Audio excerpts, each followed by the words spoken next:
खान को एक दिन पहले पता चल जाता है कि DGI-SPR क्या करने वाले हैं। एक दिन इमरान खान ने इसी DGI-SPR को एक बात कही थी, तहरीक इंसाफ ने उसको आज इस दिन की मुनासबत से एक मरतबा फिर लगाया दोबारा। इमरान खान ने कहा था कि देखें ISPR साहब, मेरी बात जरा गौर से सुने, बल्कि आप इमरान खान के मुंह से सुने इमरान खान साहब ने क्या कहा था उस वक्त। देखें ISPR साहब, मेरी जरा गौर से बात सुन लें। आप जब पैदा भी नहीं ना हुए थे तब मैं अपने मुल्क को दुनिया में रिप्रेजेंट करता था। मैंने अपने मुल्क का दुनिया के अंदर सर ऊपर किया, इज्जत दिलवाई अपने मुल्क को। उठा के देख लें, आप भूल गए होंगे, आप पैदा नहीं हुए होंगे, जरा पता चलवा लें कि इमरान खान ने क्या पाकिस्तान की दुनिया में इज्जत ऊपर की या नीचे की। ये इमरान खान साहब ने DGI-SPR को कहा था कि जनाब आप पैदा भी नहीं हुए थे तब मैंने पाकिस्तान का नाम रोशन किया था, मुझे आप ये ना बताएं। और एक चीज मैं आपको और बताता हूं, यहां पे एक ब्रीफिंग दी थी 5 जुलाई 2022 को आर्मी चीफ जनरल बाजवा ने, DG ISI general Nadeem Anjum ने और core commander Peshawar general Faiz Hamid ने पार्लियामेंटेरियंस को यह बताया था कि तालिबान से हमारे मुज़ाकरात जारी है और उस वक्त इमरान खान की हुकूमत खत्म हो गई थी। ये उमर अयूब साहब ने दोबारा सारा वाकया बताया, और क्योंकि PTI इस्तीफे देकर चली गई थी, मुराद सईद ने आज बहुत बड़े बड़े पोल खोल दी और हर चीज निकाल के सामने फेंक दी। अब मुराद सईद को जवाब कोई दे नहीं सकता, वजह यह है कि यह सब उसके साथ हुआ है और वो इस चीज का गवाह है। ये क्यों ढूंढते हैं मुराद सईद को, यही तो वजह है। उन्होंने कहा जी आज मिलाकर DGI-SPR ने एक बाले जुर्म कर लिया, पख्तूनख्वा में जानबूझकर दहशतगर्दों को जगह दी गई है और सख्त से सख्त सजा देनी चाहिए इस एतराफी जुर्म के बाद। उन्होंने कहा कि अक्टूबर 2021 में फौज ने बहुत कोशिश की कि मुज़ाकरात के नाम के ऊपर आबादकारी की जाए, इनको लाया जाए यहां पे और नई जंग शुरू करवाई जाए और सारा मलबा इमरान खान पे डाला जाए, लेकिन हमने दलाइल के साथ बात की और चैलेंज कर दिया इस मामले को, इस मंसूबे को मुस्तरद कर दिया।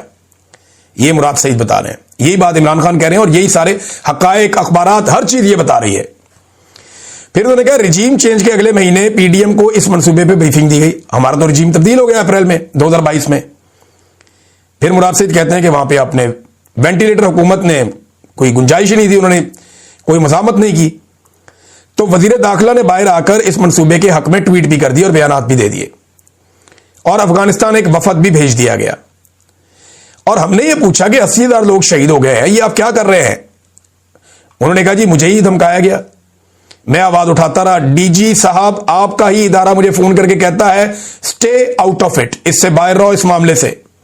मैंने जवाब दिया 80,000 शोहदा के बाद अपना अमन तबाह नहीं होने दूंगा।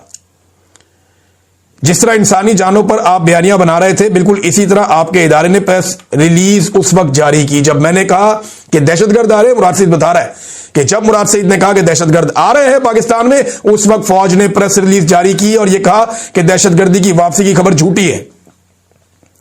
वजीर दाखिला ने भी इसको प्रोपेगेंडा करार दिया जब मुराद सईद ने यह मामला उठाया।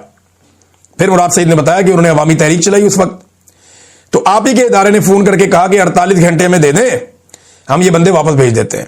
और हैरान कुन तौर पे ये बंदे सवाल से 48 घंटों में निकल गए। अच्छा, इस वक्त मेरी मुराद सईद से बात भी हुई थी।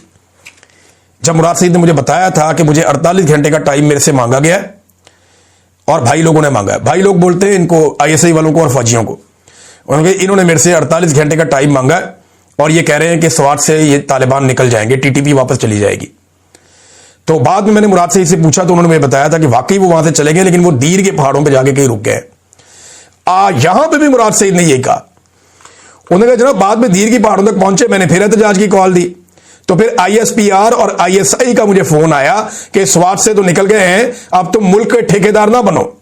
तो फिर मैं अमन का ठेकेदार बन गया और आखिरी बंदा निकलने तक सड़कों पे रहा। मुझे मुराद सईद ने बताया था कि पुलिस नीचे जाती थी, पहाड़ों के ऊपर तालिबान जाते थे और उनको ऑर्डर आया हुआ था, उन्होंने एस्टेब्लिशमेंट के कहने के ऊपर वापस अफगानिस्तान में वो दाखिल हो गए। तो एस्टेब्लिशमेंट उनको पाकिस्तान में लेकर आ रही थी।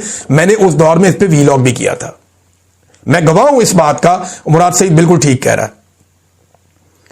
अब मुराद सईद का कहना है, उन्होंने बताया किस तरीके से फिर तालिबान लाए गए, हमने मुजाहरे किए, हमने बहुत कुछ किया, फिर मेरे ऊपर आप लोगों ने सारा मलबा डाल दिया और मुझे कहा जनाब कि इसको पकड़ लो, इसको गिरफ्तार कर लो। 9 मई से पहले ही मुझे जो है वो बहुत ज्यादा रोला डाल दिया गया था मेरे बारे में। फिर उन्होंने कहा फिर तुम जनाजों पर जज्बाती बयानात बनाओ, झूठ बोलो, मगरमच्छ के आंसू बहाओ, मगर ये मेरी कौम तुम्हारी हवस की भेंट चढ़ते चढ़ते थक चुकी है। ये मेरे लोग तुम्हारी ताकत को दबाम देने के लिए बहुत बलि चढ़ चुके हैं। मेरे हर पाकिस्तानी शहरी, हर जवान का खून तुम्हारे हाथों पर है। मजीद हम गरीबों के बच्चे तुम्हारी जंगों का ईंधन क्यों बने? जिन कदमों से लेकर आए हो उन्हीं पैरों वापस भिजवा दो। जैसे फैलाया है वैसे ही समेट लो। बहुत हो गई ये अदाकारियां तुम्हारी, रियाकारियां। ये मुराद सईद का स्टेटमेंट है। पाकिस्तान तहरीक इंसाफ ने भी इसी तरह ये सारा कुछ बताया और उन्होंने कहा कि जनाब हमारे दौरे हुकूमत में तो हुआ ही कुछ नहीं था, बल्कि जनरल बाजवा ने एक इंटरव्यू दिया, बातचीत की मालिक से, जो मालिक साहब हैं जर्नलिस्ट। तो जनरल बाजवा ने कहा कि मेरी रिटायरमेंट तक भी तालिबान जी है उनकी वापसी नहीं हुई थी। हालांकि बाजवा ने झूठ बोला, तालिबान अगस्त सितंबर में वापस आ रहे थे पाकिस्तान में। जनरल बाजवा नवंबर में रिटायर हुए थे। झूठ बोला, लेकिन जनरल बाजवा ने तो यह तक कह दिया कि मेरे दौर में तो वापस ही नहीं आए, ये तो आसिम मुनीर के दौर में वापस आए। यह बात जनरल बाजवा ने कही मालिक साहब से। जावेद हाशमी साहब ने भी इस पर रद्देबल दिया, उनके ऊपर मुकदमा भी दर्ज हो गया। सायरा बानो साहिबा ने बड़ा जबरदस्त सवाल उठाया। डीजीआईएसपीआर ने कहा जी कि सिंध में और पंजाब में दहशतगर्दी क्यों नहीं है? बहुत दहशतगर्दी हुई इन दोनों जगह पे भी माजी में, पॉलिसीज के नतीजे में। लेकिन उन्होंने सवाल बड़ा अच्छा उठाया। उन्होंने कहा जनरल अयूब ने अमेरिका को जो पहला अड्डा दिया वो पंजाब में था या सिंध में? जनरल ज़ियाउल हक ने अमेरिका के लिए मुजाहिदीन का जो बेस कैंप बनाया, पंजाब को बनाया या सिंध को बनाया? जनरल मुशर्रफ के ताउन से अमेरिका ने ड्रोन हमले पंजाब में किए या सिंध में किए? जब ये सारा गंद आपने डाला खैबर पख्तूनख्वा में तो दहशतगर्दी वहीं आएगी ना। वैसे बलूचिस्तान का जिक्र क्यों नहीं करते डीजीआईएसपीआर?